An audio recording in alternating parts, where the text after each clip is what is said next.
Ces personnes ont été interpellées sur plusieurs lieux. Quatre endroits ont été perquisitionnés et sur ces 4 endroits, 2 ont permis l'arrestation de ces 12 personnes, 7 femmes âgées de 19 à 60 ans, 5 hommes âgés de 28 à 55 ans, des tranches d'âge assez larges. C'est ce qui étonne beaucoup les Britanniques ce matin. On sait que l'homme de 55 ans qui a été arrêté hier a été ensuite, dans les heures qui ont suivi, relâché assez rapidement. Dans l'un des immeubles perquisitionné, l'assaillant aurait vécu.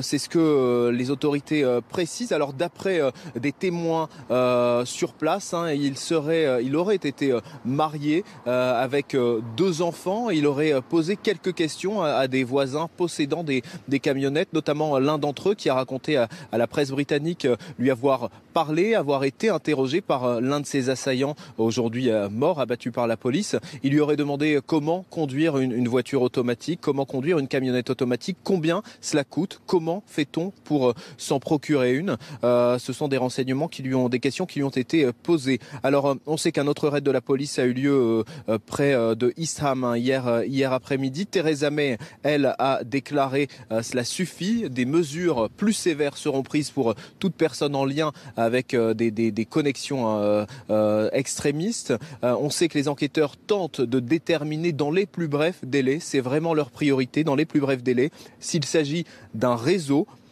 Nous avons parlé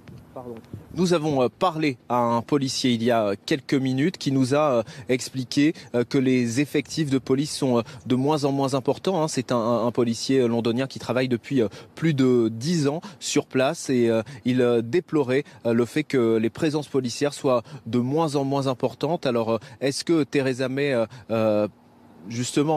prendra cela en compte? Cela reste à déterminer en pleine campagne pour les législatives.